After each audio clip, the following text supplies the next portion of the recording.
maligno kagaya ni Lovely Granada na to at kung sino-sino pang ni Ronald Lamas, ni Palses na alam natin po bahagi ito ng billions of pesos na binubuhos mula po doon sa mga pork barrel ng PCO at linlangin ang taong bayan. I never imagined na mayroong pangyayari na ginawa yan ni Pangulong Duterte. Nila yung media ko, gagawin ko trabaho ko, bakit Tapos, you touched on something very important na dapat hindi nila kalimutan.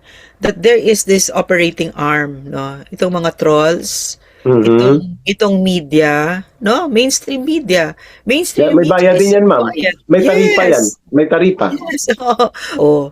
Ay yung mga malilinis na opisyal, diyan sila kumakapit. Kaya tingnan mo yung birthday ni PRRD. Oo, grabe. Phenomenal, 'di ba? Tapos Worldwide. yung Inday, kahit si Inday, ang lahat na binato sa kanya, grabe, ilang impeachment, ilang operations 'yon, ilang trilyones, ilang ganyan.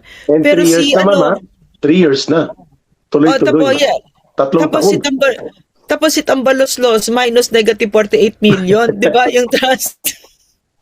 Ang loser, grabe loser. Martin Romualdez, you're a loser. Minsan ang nagtatanggol na lang kay Vice President, ma'am, yung mga angkor na medyo alam natin na mahirap nilang sulsulan at suulan. Halimbawa, si Ted Pailon. Ayan, sinasabi niya yung pagpupuna. Dahil wala naman pong ini-interview, mukhang hindi pinapa-interview sa kanila ang mga kagaya nila Sara Duterte at ng mga legal defense team niya. Siya na nagsasalita, si Ted Pailon. At si Corina, sinasabi ni Corina, kahit anong gawin niya, nakatayo pa rin si Sara Duterte. Yes, ma'am. So, pero yung tanong ko sa iyo, nag-work ba? Nag-work ba na... Ang atake? Oo. Lalo pang minamahal ng tao ang mga Duterte. Mas lalo silang hinahanap. Oo. Sa mamamayan kasi kumakalat na naman that nagpunta daw siya di umano sa doktor over the weekend at hindi natin matansya ang katotohanan dahil sa doatikom ang kanilang mga bibig pati po ang kanyang tagapagtahol Ma'am Lorraine na usually ang ingay-ingay nito no parang sinisilihan ng sili itong si Claire Castro na hindi makapagsalita. Subalit in the last 3 days tahimik. At samantalang aabot na sa 145 pesos per liter ang diesel at 110 pesos per liter ang gasolina at sasambulat na ang mahigit 20% na pagtaas sa presyo ng bigas, sa presyo ng asukal, kape, gatas, noodles, itlog at iba pa. Ma'am, your take on this biglang silent or radio silence? Walang boses, walang piyok si Marcos Jr. sa pagharap sa sambayan ng Pilipino in the last 3 days or so, Ma'am Lorraine. Sana dininig na ni Lord ang mga dasal natin. Yan lang talaga na sa isip ko. Kasi, yeah, of course, he has to be there because he's supposedly the president. He should be saying something, di ba? But I know he's not the president so I have no expectations. He's a drug addict to me. That's all I see him, no? He's a drug addict and magnanakaw. Does he owe the Filipino people? He owes the Filipino people tons of information about his health, etc. But what have we come to know about this administration? They're an administration of king liars. Diba? Sobrang baliktad ang lumalabas sa mga bibig nila. Diba? So, anong expect mo sa isang administrasyon na puro sinungaling na ang policy nila ay actually magsinungaling, no? So what do you expect? And also no, parang people keep saying kasi is he the president? Why is he not doing anything? Why is it Lisa Marcos or whoever and why is he absent? But in my mind, I'm asking myself my question, Eric. So if he's president, will it make it better? Diba? Does he have any capacity? Hindi naman eh. It's talagang we're really caught between the rock and a big rock and the deep blue ocean. Talagang no-win situation ang Pilipinas kay Bangag. Talagang wala. So, does he owe us a health update? Definitely. Yes. But what have they done? What have they done that to make us believe that they will do that? Wala naman eh. Diba? They've always been lying about his health. He himself will not go through a simple drug test, he won't. Even though the demand for it is, because we all know he's a drug addict. I don't even really need that drug test anymore for me to know that he's a drug addict, because Yeah. anybody who refuses to have a drug test, the presumption is it's positive, that you Yeah, think, that's correct. and you won't That's get correct. hired or you get fired, 'di ba? So That's pero correct. yung mga balita kasi dito, Eric, mga kababayan, is that nag-overdose daw siya, 'di ba? Mhm. And then some other rumor about stage 4 cancer, that sort of thing, 'di ba? So um ang tama kasi doon, dapat the vice president has to take over. Yes. When he's incapacitated, you think he'll do that? You think, di ba, I spent trillions, winasak ang Pilipinas para mawala sa equation si Inday. You think ito yung mga taong nanginginig ang laman at nagdudrol ang mga bunganga ng mga hayop na yan for power. Do you think, di ba? So, Eric, no, that's Yeah, my, tama ka those doon, are Ma'am my Lorena, thoughts. kasi ang kumakalat po na Easter Sunday picture, Ma'am Lorraine, ay luma. Oo, that was, I think, last year, 2025 April or March pa nga yata yun, Ma'am Lorraine, last year. So, sinabi ng mga netizens, why would you deceive the people na okay kayo kung hindi naman pala totoo? Kasi una sa lahat po ang health po ni Marcos Jr. in his situation right now, bilang presidente, ang kanyang posisyon na ino-occupy sa Pilipinas, yan po ay mandatory na maging publicly transparent and open to public information and public scrutiny. Why? Sapagkat hindi pwedeng matiwangwang ang buong bansa, ang buong republika, ang buong gobyerno kung hindi na siya healthy. Mentally and physically, there is the mechanism provided by law, the highest law, yung constitutional succession, either temporary vacancy or permanent vacancy. Pag sinabing temporary vacancy, ma'am, several weeks, several months. Pag permanent vacancy, ibig sabihin incapacitated totally to discharge the duties. Pero tama po ang punto ni Ma'am Lorraine, sinasadya po nila Marcos at ng kanyang gabinete at ng kanyang communications team na huwag maging tapat at huwag maging lantad na ilahad ang mga impormasyon na ito, gamat required sila na gawin ito sa ilalim ng saligang batas, sapagkat ang main factor dyan, ayaw nilang pumalit si Sara Duterte, who is considered to be the constitutional standby president. Yan po talagang definition ng pagiging vice president, constitutionally mandated standby president. Ayaw nilang aminin that there are problems existing to the health condition of Marcos as well as to the mental health capacity niya, lalo na po nang binulgar siya ng kapatid niya na nalululong pa rin po sa malalang problema ng pagkagumon sa droga, illegal na droga. And yet, they do not subscribe and follow the constitutional requirement that they to admit and report to the people. Yan pong punto namin ni Ma'am Lorraine. Wala kaming pakialam kung magtambling si Marcos at ilang beses siya magpaturok sa hospital na kung ano-anong ituturok para mabuhay siya. But those information must be openly available and publicly transparent to the people, Ma'am Lorraine. You know what we're seeing right now, Eric, mga kababayan, is barrio politics at the level, at the national level. Walang not a tinge of statesmanship or yung pagmamahal sa bayan. It's really barrio politics. You know, I got that term from PRRD kasi Yeah, barrio. Kasi si PRRD kasi Parokyal. No? ano siya, yung very parochial, yung sinasabi niya na yung baboyan na politics, no. Yeah. Sobrang baboy nitong sila Marcos. Sobrang baboy. At makikita mo talaga, no, makikita mo talaga na barrio politics, the very definition, yung sinabi ni PRRD, kang na lang iparada niyo yung bangkay ng kalaban niyo, yung kachipan, 'di ba? So that succession, the concept where a government that's governed by the Constitution, that's led by the Constitution, it's gone. It's a government of scammers. Diba? Yun ba nakikita natin eh. Mga scammer talaga ito. Tapos ngayon, Ito pang yung PCO secretary tong si Dave Gomez as the bloody gall to come out with a statement na galit-galit siya sa fake news. Eh, ikaw nga yung Wow. pinanggagalingan ng fake news eh. Di ba ang kapal talaga ng mukha ng mga ito? Di ba sobrang kapal? So, what are we to expect from this bunch of drug addicts? Because he's a drug addict and he's surrounded by drug addicts. What are we to expect from this power hungry mga magnanakaw? Wala talaga. You can't expect anything good from them. So it will really again be up to us. Kasi even if we scream ourselves blue in the face, they'll come up with one lie after another and they feel so entitled to say those lies because they're so drunk with power. They think, Yeah. they think that they can get away with anything. So what will come out of the mouth, for instance, of Marcos is his legacy daw. What? Oh, isa pa yan. Sige, And then ma'am. it's echoed by his stooges, John Vic Remulla, 'di ba? What are you talking about? That he was the first president daw sa John Vic Remulla what's that to come face to fight. face. Yeah, to come face to face with to fight head on corruption. That's what Wow. he said.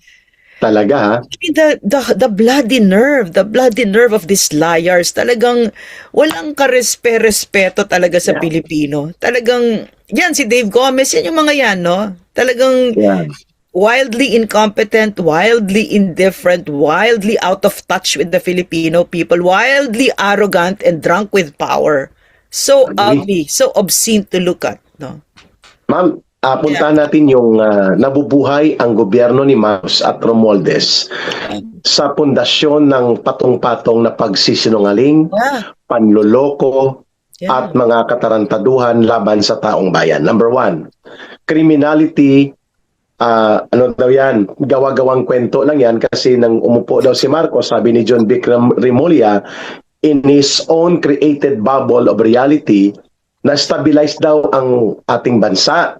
Wala na daw problema sa extrajudicial killings, di kagaya ng panahon ni Pangulong Duterte, kaliwat ka ng anpatayan, at ngayon daw tahimik at panatag ang ating kalagayan sa pangsiguridad. Aba, ma'am, kahapon lang Friday, Biyernes Santo, 2 pulis ang patay, 1 Bucor ang patay, nagbarilan sa Palawan, sa Puerto Princesa, dahil po Nagmaoy ma'am ang mga pulis at nagbugbugan at nilusob ang isang baryo doon sa barangay sa outskirt ng Puerto Princesa.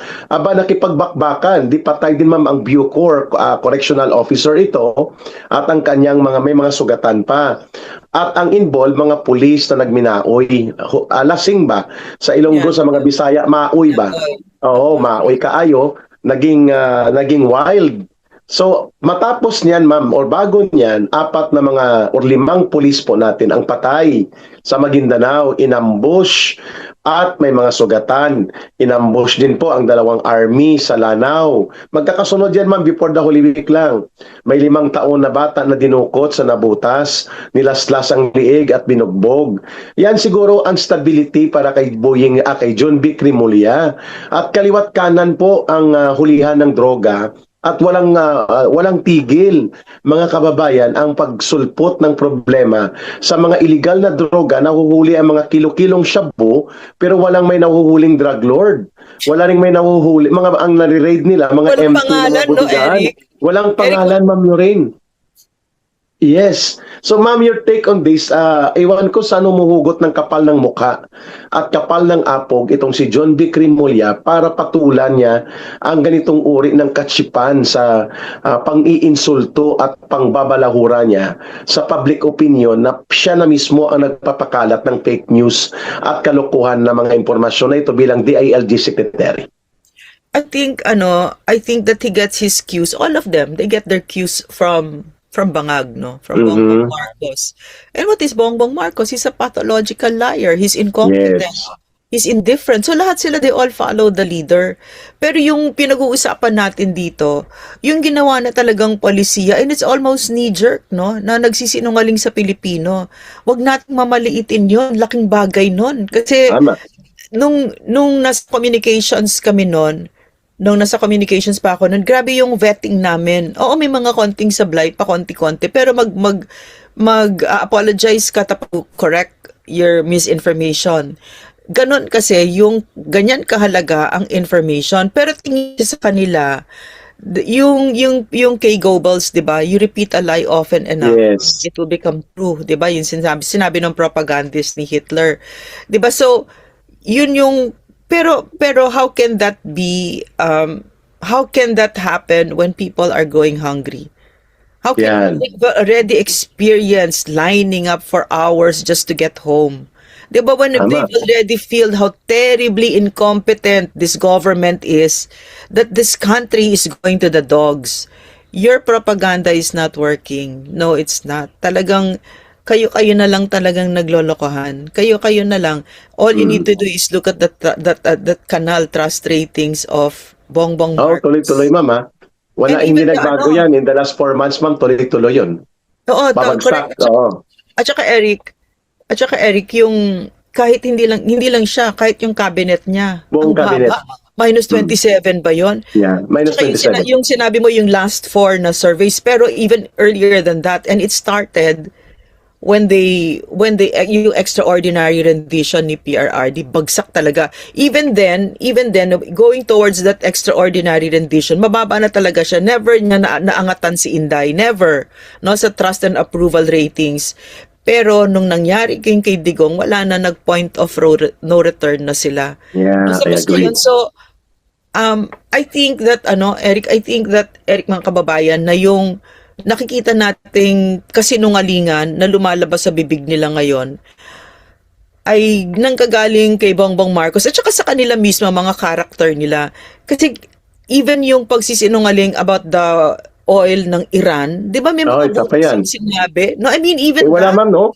Ma'am, hindi nangyari yung malayang paglalayag ng tanker mula sa Iran papuntang Pilipinas kasi bulatik yun, ma'am, wala man tayong tanker. At Yeah. pangalawa, hindi po Yeah. kinumpirma ng mga oil companies that they are allowed to directly haul supply of oil from Iran to the Philippines. Walang ganong confirmation, Ma'am Lorraine. Bulatik talaga. Eric. Oo, Nakakahiya. bulatik. So parang biro mo nagpunta sila sa ambassador, si Lazaro at saka si Garin. Tapos na yung kahihiyan na sinabi nila sa ambassador na kaibigan ng Iran ang Pilipinas. Na alam naman ng ambassador na puta ng kano, bata ng kano itong si Bangag at may mga 12 EDCA ang sites base dito. militar ng Amerika sa Pilipinas. Ilan na Eric? 12 ang EDCA sites. 12. Alam mo, Erica, sa isip ko, kasi may mga nakakausap ako, sila mismo nagsasabi sa akin, binilang ko kasi yung EDCA sites na yan. Tapos, when they were saying 9, I already counted more than 9. So, may mga Yes. secrets, may mga sinisikret-secret sila. And they're building it. So, alam ng Iran yon. Yes. Alam mo, what's impressive to me, I'm so impressed with Iran these days kasi mas nakikilala natin sila. Their leaders are highly educated, very courageous, no? Talagang very wise and very brave, no? Yeah. Compare that to the ones who are sitting in power na, they're monkeys, no? Monkeys on a Grabe. chain. At saka magpapauto ka na rin lang sa drug addict pa. Diba? Diyos ko. Diba? So, yan lahat sila. They're propping up the entire government, propping up a drug addict and a plunderer. So, and which is why it is of utmost importance for the Marcos administration to churn out lies after lie after lie after lie. Kasi wala eh. Ano sasabihin mo yung totoo? Sasabihin mo yung totoo na addict talaga itong si Marcos. Kagabi, malang mag-report si Dave Gomez, kagabi, suminghot siya, sila ng asawa niya. Pagkatapos, nagbayad sila ng hindi na sasabihin ba niya, $40,000 para makapagtsupan. Hindi naman sabihin yun eh, di ba? Pagkatapos, nakatunga nga lang siya magdamag, yung president nakatunga nga mula 9 hanggang 11 habang high na high siya. Diba? Pagkatapos si Sandro, hinalikan yung ama niya napakabantot. Ano pwede ba niya sabihin yon? Ano ba nasasabihin mo, diba? Tapos yung asawa niyang pangit, diba? Nagnanakaw din yan. Meron siyang Ay, matakin mo, ma'am, di niya siya nagsumagot, Ma'am Lorena. 100 million pesos Biro mo? allocable care of First Lady sa distrito ni Budget D.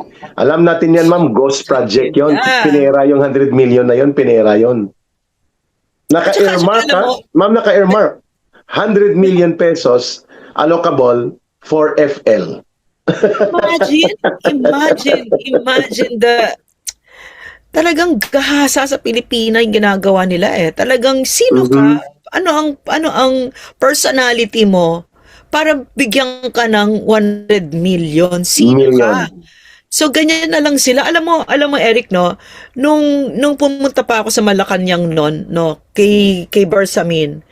Kay Lucas Bersamin. Nagulat ako noon kasi nalaman ko na yung pagbiyahe nila, 110 letter, I have to go to the US because ganon. Unlike us, it was so pulido, and then dadaan sa executive secretary na at sa office of the president na iisa-isahin. At bakit ano yung purpose mo doon? Tapos pagbalik mo, meron kang accomplishment May report. Grabe, so in other words, now what we're seeing right now, well, if it's not yet apparent, it's already been over 4 years. It's been almost 4 years na this government is run like a sari-sari store. O pakibigyan ng 100 million itong si Palaka. Biro mo yon? Biro mo yon?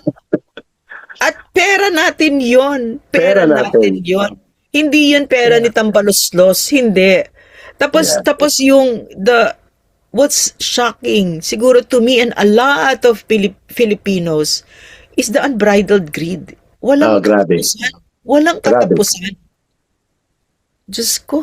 Ma'am, ang isa pa sa sinabi mo kanina na maganda din, na dugtungan ko, while during the time of former President Duterte and your time sa Presidential Communications Office, maingat kayo sa pagpapalabas ng impormasyon kasi it will form a policy, form part of the policy and program of the government, and it will have an impact on the mindset and perception and belief of the people. Kaya kung may sablay, ayusin at mag-rectify and then mag-apologize. Ma'am, yan ang sign ng professionalism in terms of public communications, lalo na sa office of the president na level. Pero ito kay Marcos, hindi lang po balahura, intentional and maliciously talagang designed to deceive. Intentional. Pinupunduhan pa nga, ma'am eh.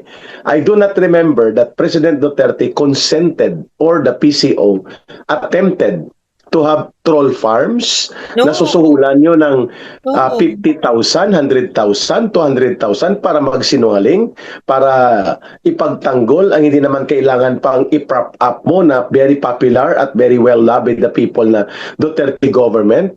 Hindi nyo kailangan at hindi nyo kailanman ginawa yan, Ma'am Lorraine, na magpundo ng mga kagaya ni Jam Maligno, kagaya ni Lovely Granada na to, at kung sino-sino pang ni Ronald Lamas, ni Palses, na alam natin po bahagi ito ng billions of pesos na binubuhos mula po doon sa mga pork barrel ng PCO, hinatlinlangin ang taong bayan. I never imagined na mayroong pangyayari na ginawa yan ni Pangulong Duterte. Nila yung media ko, gagawin ko trabaho ko, bakit?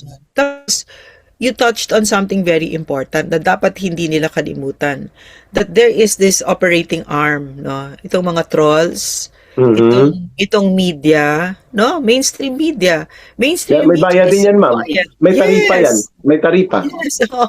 For sure, kitang-kita naman eh. Kasi nga yung kagandahan nga kay Bongbong Marcos is that he is so clear who he is, a plunderer, a drug addict, and yet tahimik, di ba? So kung sino yung kumakampi dyan, may maleta yan. At saka, kasi ang sama na eh, di ba? Ang sama na talaga. Tama. So, the Catholic Church has made themselves very clear, di ba? Nakaliwanag. Very clear. Nakaliwanag. Kasi nga si Bongbong Marcos, buti sana kung may debate pa tayo, kung may ginagawa pang kabutihan. Wala eh. Wala. Magnanakaw, drug addict, wala ka talaga. So, in other words, no, kasi nung panahon namin, yung ginawang issue ng mainstream media, yung pangalan ni, was it Sherwin Gatchalian? Something like that. Nagkamali lang kami ng apelyido or ng pangalan niya. And then they blew it up. Made it such a big thing, no? Tapos ang kwan, ini-issue nila noon, ma'am, sa inyo, yung nagkamali yata si Mocha Oso ng paggamit ng Dole, Department of Labor, kanya Dole Pineapple. logo. Yeah, Grabe yeah. ang putakti kaagad. So, biro mo those in the greater scheme of things, no, especially if you compare it to trillions stolen by Bongbong Marcos, and yet mainstream media is quiet now, and that Ronald Llamas and mga political mercenaries are quiet now. Mhm. Now we know. Okay, now we will put that picture, that we will complete that picture, kasi pag araw ng singilan, alam natin kung sino sisingilin, 'di ba? Kayo, part kayo nito. Biro mo, I mean, look at this, ha. There was this one news, it's Channel 5, 'di ba? That came out with the accent of this lovely Granada. Is that Lovely even Granada. news? Is that even news? Why is an accent important? And who is this person? She's so unknown, 'di ba? And yet they need to hype her up. Nonsense ang pinagsasabi. Really, I don't listen to her. What does she say? Walang katuturan. Yung usual, yung Walang parang sila kabuluhan sa Francis. walang public interest issue, walang alam tungkol sa mga issue ng pangbansa at panglipunan. Basta lang maatake kay Sara Duterte. Kaya nga ano, Pa English, pa British accent. Kaya nga nakakatawa si Ronald Llamas, 'di ba, yung mersenaryo si Bocalbs. Nakakatawa siya kasi parang naniwala siya sa sarili niyang press release, na bilib siya sa sarili niya, na biro mo lumalabas kami sa mainstream media. Yeah. Biro mo si Lovely Granada lumalabas sa mainstream media habang kayo diyan nagsisiksikan sa SMNI. Gago, 'di ba?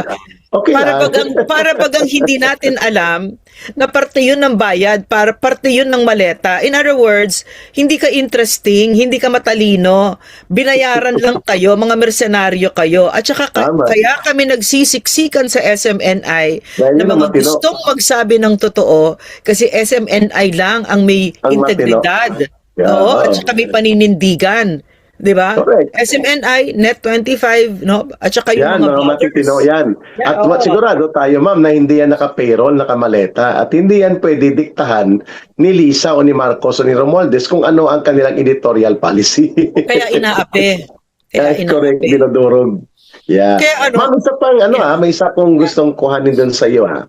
Yeah. Sapagkat itong impeachment operations versus Sara Duterte, mas lahat ng mga nag-aatake at lahat po ng bumubuhos ng black propaganda and dirty propaganda against the Vice President, lahat ng ito, sila ang nabibigyan ng media space. Airtime, television, lahat. Pero minsan mo lang mapapakinggan na kinukuha ang pagpapahayag ni Vice President o ng kanyang legal defense team. Bibihira pa sa patak ng ulan sa disyerto, Ma'am Lori.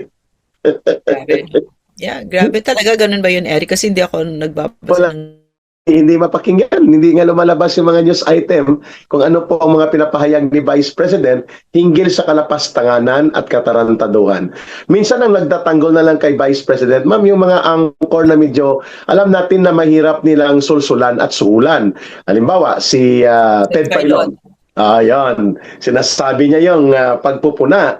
Dahil wala naman pong ini-interview, mukhang hindi pinapa-interview sa kanila ang mga kagaya nila Sara Duterte at ng mga legal defense team niya. Siya na nagsasalita, si Ted Filon. At si Corina, sinasabi ni Corina, kahit anong gawin niya, nakatayo pa rin si Sara Duterte. Yeah. Yes, Yeah. ma'am. So, pero yung tanong ko sa'yo, nag-work ba? Nag-work ba na... Ang atake, Oo. lalo Hyundai, pang minamahal ng nag-work ba? tao ang mga Duterte. Diba? Mas lalo silang hinahanap. Oo. Grabe, diba? So makita mo, parang for me it's interesting kasi nung panahon ni nung tatay ni Bangag, BFM Senior, that would have worked, no? That would have worked na tumatahimik na ganyan kasi maraming ginawan ng media operations pero kapag tingin ko kapag ka naghihirap na ang bansa at ang nakikita na lang talaga ng tao ay yung mga malilinis na opisyal, Yes. Diyan sila kumakapit. Kaya tingnan mo yung birthday ni PRR. Oo, grabe. Phenomenal, 'di ba? Tapos yung kay Worldwide. Inday, kahit si Inday, ang lahat na binato sa kanya, grabe, ilang impeachment, ilang operations 'yon, ilang trilyones, ilang ganyan. And Pero 3 years si na, ma'am, 3 years na. Tuloy-tuloy. Tatlong tapos taon. si Tambaloslos minus negative 48 million, 'di ba? Yung trust. Ang loser, grabe loser. Martin Romualdez, you're a loser.